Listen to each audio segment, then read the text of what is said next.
So this book is the definition of don't judge a book by its cover. I'll tell you why. If you're not the type who uses profane words, you may not ideally gravitate towards this book if you see it in the bookstore. But that's why I'm here, to test the waters for you and bring you the juice. So if you're interested in learning what this book is about, if you can learn some valuable lessons from it or not, or if it's just about the profanity, then keep watching. I'll give you the full gist.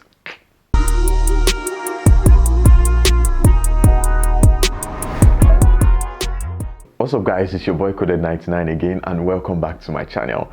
If you're new to this channel, what I do is to upload videos about personal development. I upload real talks where I invite people as well, and I upload games and challenges, fun content in general. So if you're interested in something like this, check out my channel, check the videos. If you like what you see, do not hesitate to hit the subscribe button, let's get this community rolling. And I noticed something recently that YouTube was removing my subscribers for some reasons, and some people who were subscribed before watched my last video and they were unsubscribed. So I'm like, what's going on YouTube? So I found out it's a general and they think it's not a genuine person who subscribed, they think it's a robot. So please prove to YouTube that you're not a robot. If you see that you're unsubscribed and you were previously subscribed, please hit that subscribe button again, and please check from time to time as well. I would really appreciate the support, and let's get this community rolling, guys. So let's dive into the business of today. So a quick backstory here. I saw this book I think in 2020, and I was sort of thrown off by the title because I don't cuss. And that's why I said, if you don't curse, the title of the book may throw you off at first. So I was like, nah, we're not reading this. Then I came across it late last year again, and early this year, and I'm like, you know what, let's give this a shot. And to an extent, I don't regret reading it because it did have a lot of substance. So if you had doubts about the book, then this is a good video for you to watch. Mark Manson is the author, and he did use profanity to an extent, but the interesting part is that he used counterintuitive approach to sort of support his arguments, which made sense. In summary, what I'm saying is that this book is super packed, it has substance, and let us jump right in. The beginning part of this book sort of helps the reader see that there are so many things we humans tend to care about. The reality is that some of them are relevant while some are not relevant, but they seem relevant. So he stated in the book that this book will help you think a little bit more clearly about what you're choosing to find important in life and what you're choosing to find unimportant. As I said, he used counterintuitive approach to support some of his arguments. A lot of them I totally agreed with, but some of them I was like, you know what, I don't totally agree with this, but I get your point. I get your point, Mark. And one of them is the backwards law in chapter 1. So the backward law, according to the book, states that the more you pursue feeling better all the time, the less satisfied you become, as pursuing something only reinforces the fact that you lack it in the first place. I'll read a part of the book for you. It says, the more desperately you want to be rich, the more poor and unworthy you feel, regardless of how much money you make. The more you desperately want to be sexy and desired, the uglier you'll come to see yourself, regardless of your actual physical appearance.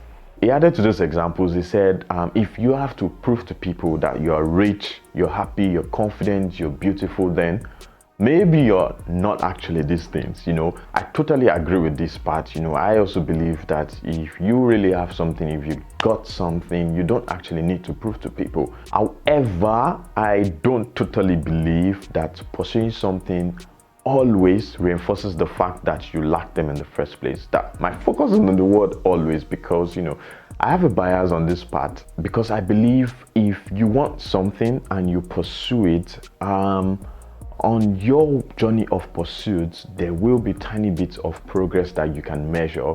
I think this progress is rewarding, and it doesn't reinforce the fact that you lack these things. It reinforces the fact that I am doing well, I am getting to where I want to be, I am, on a particular journey of this pursuit, wherever it is. But I sort of agree on the fact that if it is a desperate pursuit for something, then maybe or most likely this backward law will apply because there is desperation in it. But if it's a pursuit and you really want this, you're not super desperate, you wouldn't just do anything to get there, You know, I think it's healthy to measure progress, and when measuring progress, it doesn't actually reinforce the fact that, you know, you lack this thing. It even boosts your confidence that, you know, you're progressing, you're getting to where you want to. Another interesting part he covered for me in this chapter was the feedback loop from hell. So it's like one day you get anxious, right? And the anxiety cripples you and you start wondering why you're anxious. So now you're becoming anxious about being anxious. You're becoming anxious about your anxiety, which is causing more anxiety, you know. This is a real thing if you're wondering. But it made sense in a way that, you know, we should try to accept negative emotions when they come. Not accept them and deal with them in the wrong way, but accept them. Don't try to get over it so quickly that you start beating yourself up for feeling that way. Okay, accept them and process them. Why am I feeling this way? What can I do to get out of this? What actions do I need to do? Is this because of me? Is this something I can control? You know, probe yourself and get it done by yourself. Don't beat yourself. It's okay to feel some sort of way.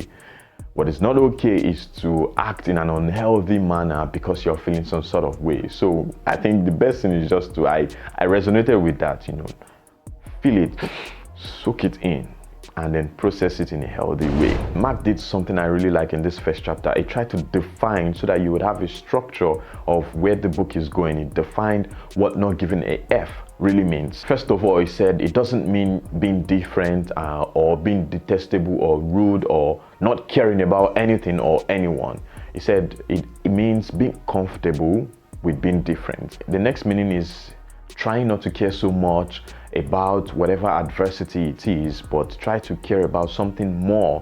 Try to care first about something more important than adversity. And the last meaning is that whether you like it or not, you are always choosing. You're always choosing what to care about. In his word, what to give a F about. So you should choose wisely, choose what exactly, you know, basically choosing your problems and choosing what to care about, or choosing what is more important to you. It covered the topic of happiness in the second chapter. It was like, don't hope for a life without problems, because there is no such thing as that, but hope for a life with good problems.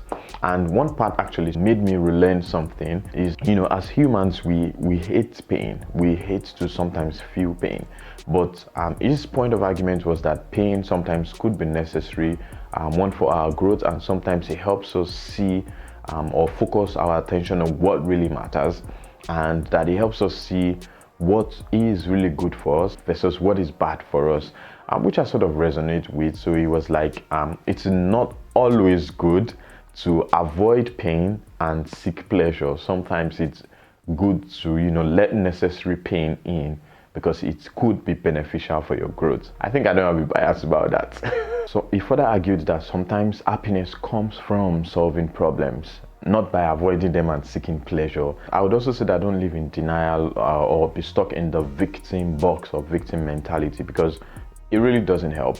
So he was trying to say that emotions are vital parts of our being, but not the entirety or the totality of our being. So it's good to acknowledge emotions, but know that just because something feels good doesn't mean it is necessarily good, and just because something feels bad doesn't mean it is necessarily bad. I think he was trying to create a balance here. It was like, because he further explained that don't over-identify with your emotions and do things or take actions just because of how you felt. You know, your emotions may be justified, but your actions may not. So a good example that he actually gave in the book is that you were angry and then you went to break someone's windshield, and you were asked what happened, and your reply is, you know, I was annoyed, I was angry, I was mad, so that's why I broke your windshield. But actually, your emotions is justified. Anger is justified. It's okay to be annoyed, but the action you just did is not justified, because you go ahead breaking things. Now someone's gotta pay for that, and the person is you. So you could have avoided all this by just, you know, acting right and treating the emotion in a healthy manner. I'm sure you understand this on a broader scope, but it was just trying to pass a message to accept your emotions, deal with them, but don't over-identify with your emotions. It's okay to feel pain. It's okay to feel angry or whatever it is, but, you know, try to deal with it in a healthy manner and accept them. Don't try to get rid of them immediately, if that makes sense. One thing he sort of touched on also is that, you know, pain is a part of the process for growth. It sort of helped me see more about, you know, focusing on the process and not just the result alone. In general, we may tend to fantasize about some things and focus too much on the results, and we forget the process. And when the process gets so difficult, because we are so focused on the results, it could be easy to, you know, give up. But if you choose to enjoy the process, enjoy the pain, enjoy the sacrifice and all those things, it's maybe worth it. You know, he gave an example of himself, how I think in high school or so, he was trying to be a musician. He was trying to be a rock star, and he was so focused on the image of him, you know, being on the stage and all these things. But when it became difficult and stuff, his fantasy sort of died down, and he realized that, you know, he wasn't enjoying the process of that, because it was all just in his head to be a rock star and all. But figuratively, he said something interesting. He was like, it took me a long time to finally discover that I didn't like to climb much, but I just liked to imagine the summit. So the question to you, the reader, or you, the viewer right now, is that, so what are you choosing to climb? How are you choosing to climb it? Or are you going to enjoy the climb, or you're just fantasizing about the summit? So chapter 3 was titled, You Are Not Special. His point here, the point he was trying to drive home here, is that no one is special. So you shouldn't be entitled to anything at all, or to anyone. So he said, the deeper the pain, the more helpless we feel against our problem, and the more entitlement we adopt to compensate for those problems. He tried to describe the mentality of entitlement in two ways. One is, I am awesome and you all suck, so I deserve a special treatment. And the other is that I suck and you all are awesome, so I deserve a special treatment.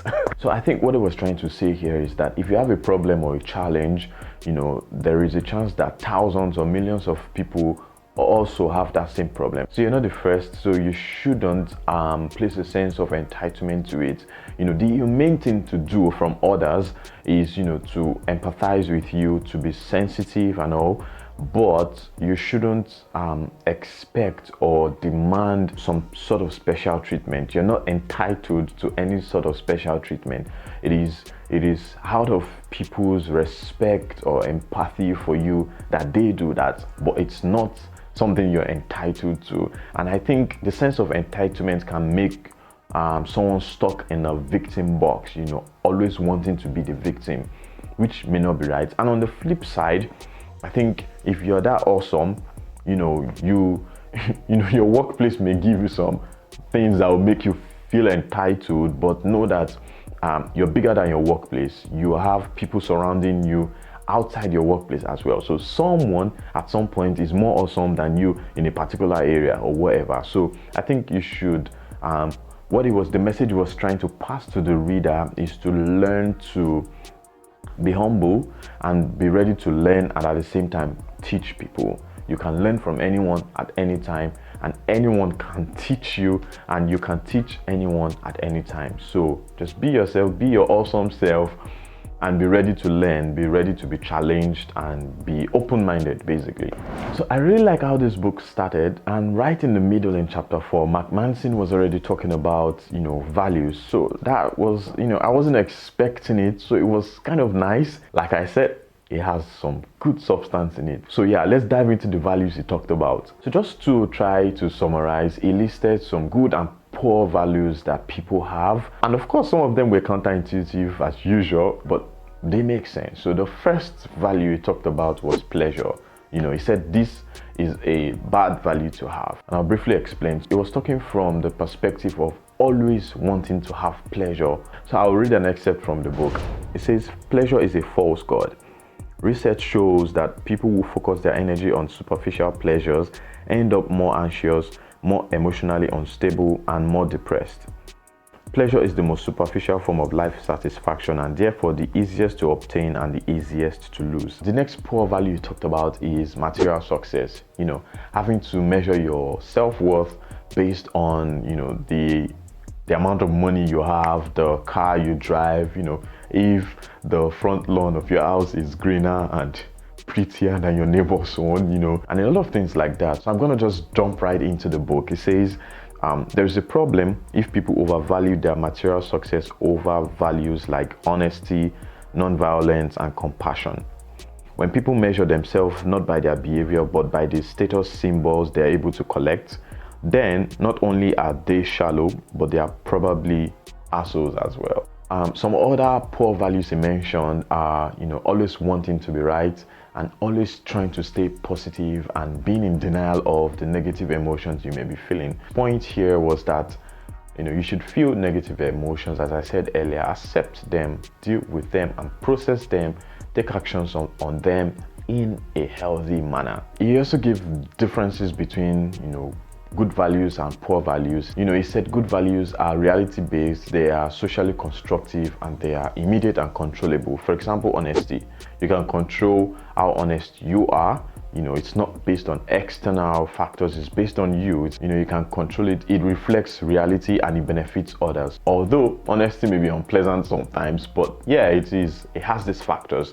But a poor value like popularity, for instance, it's not totally controllable because you never know what people are thinking about you. You may think they like you or they're thinking so highly of you, but you may just be in your head, you know, and it's not healthy in that sense. It's not controllable by you, and it could give you a false sense of social status. So there you have it. And just as a side note, right, this is an excerpt from the book. He said, as a rule, people who are terrified of what others think about them are actually terrified of all the shitty things they think about themselves being reflected back at them. I would really like to see your opinion and your thoughts on this, because I sort of think it's true to an extent. You may just get all worked up, you know, thinking people are thinking this way about you, whereas they are not. They don't even care if you exist or not, you know. But I'd like to hear what you think about this. I'd like to know.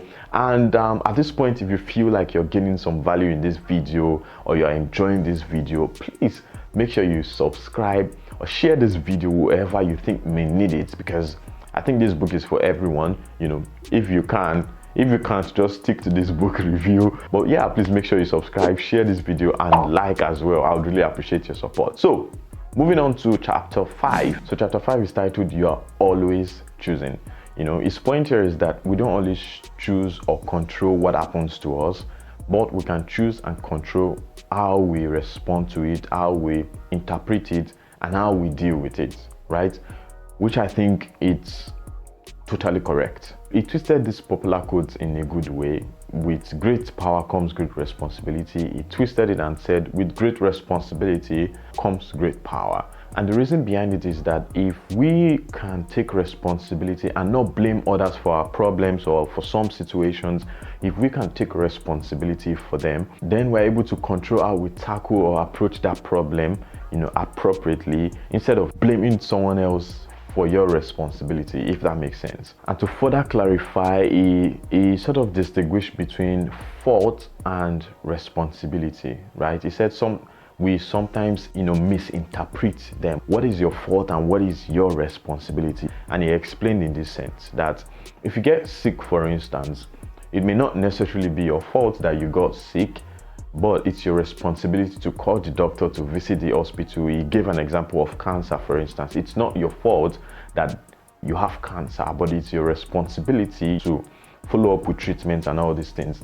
Another example would be if you wake up one day, open your door, and you find out that a baby was dropped at your doorstep. It's not your fault that happened, but from that moment when you saw that baby, it's now your responsibility, you know, probably to call child support or something, just to make sure that baby is well taken care of. So that there is a difference between fault and responsibility. So sometimes situations happen where it's not your fault they happen to you. It could be someone else's fault that it happened to you, but it's your responsibility from then on how you deal with it, how you respond to it, how you interpret it. So chapter 6 is a good reminder to be humble, because it's titled You Are Wrong About Everything. And I think this is a good reminder to always be ready to learn, regardless of how much knowledge you have amassed for yourself. You know, it's good to be at that space, because there are some perspective or opinions or things things you've not considered. It's okay to put yourself in a position where you're ready to learn from anyone, you know, regardless of whatever or how prepared you are for something. Always know that there is something you don't know even about that particular thing that you think you know so much about. So basically, you may be wrong about something, and I find this very humbling. He narrated a story of a guy who was against his sister marrying a particular guy because he thought the guy she wants to marry is wrong for her, is not right for her. And he caused a lot of drama because of that, but there was no specific reason, just because he feels this person is wrong for his sister and all.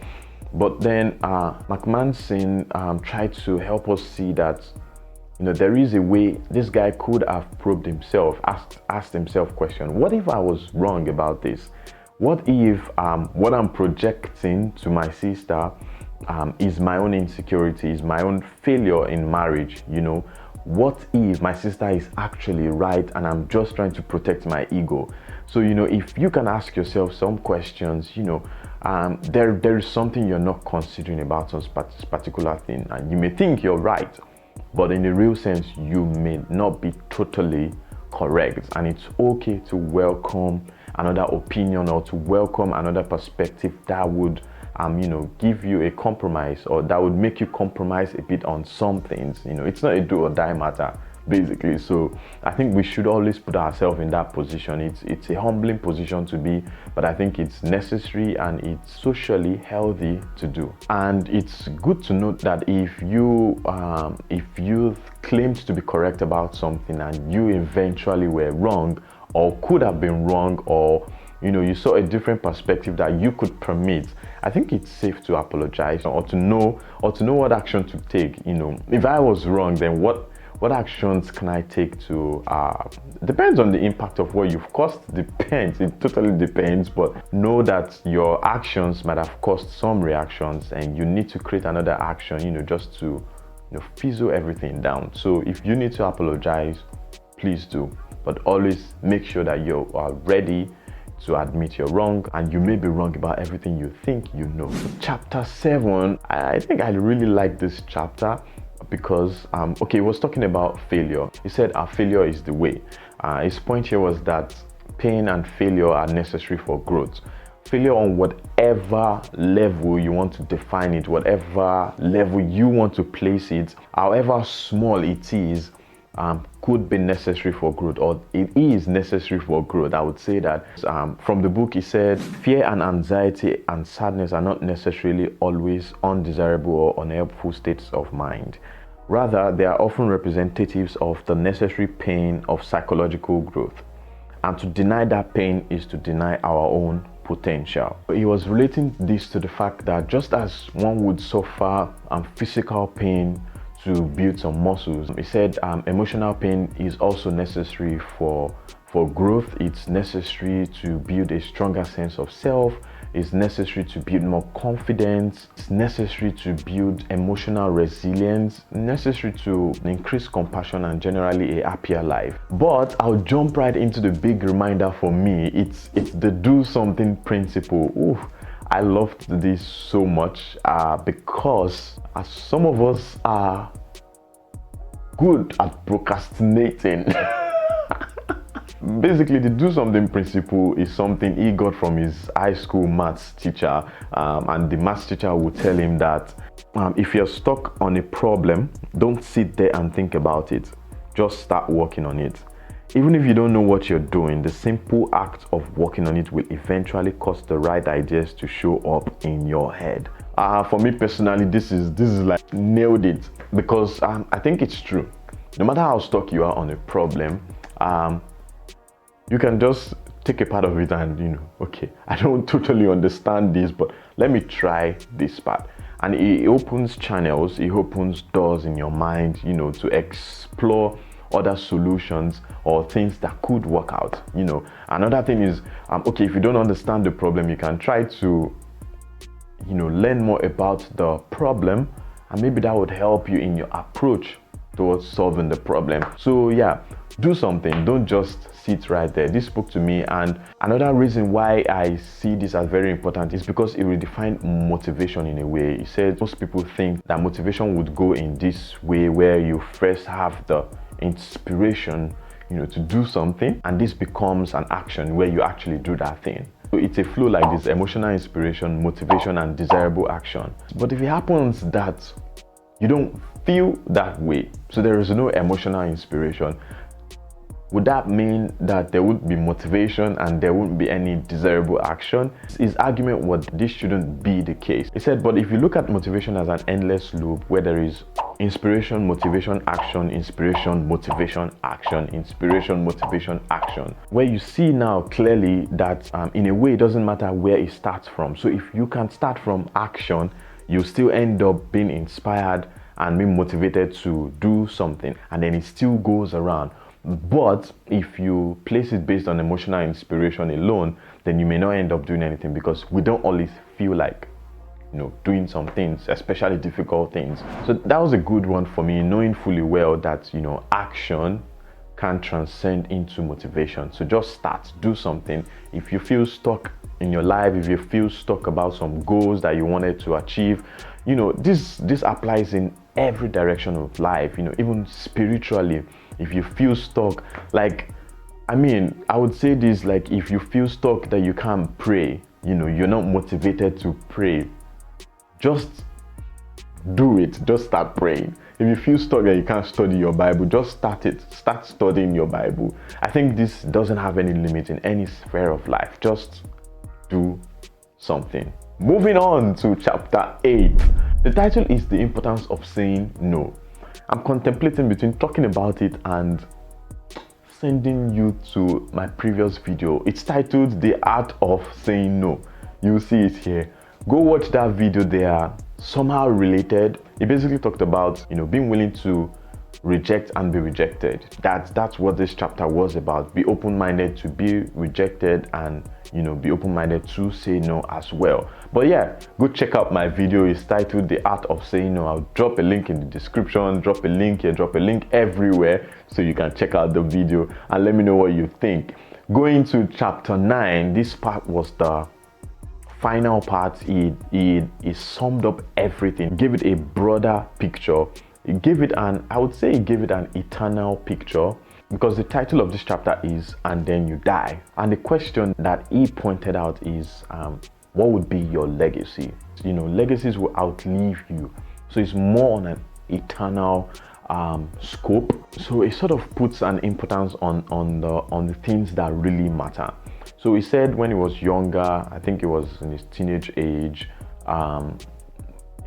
one of his friends died. They were at a party together, and the guy died. He was his best friend, and this sort of gave him a different perspective to life. It gave him more confidence to pursue some things that he wouldn't do in the first place. It made him see that when you come close to death, or when you have a near-death experience, you tend to sort of focus on the things that matter. So he asked the question that if you were to die, let's say next 1 year or in the next 6 months, what would you do, and what are the things you would regret not doing, or what are the things you would regret actually doing or wasting your time on?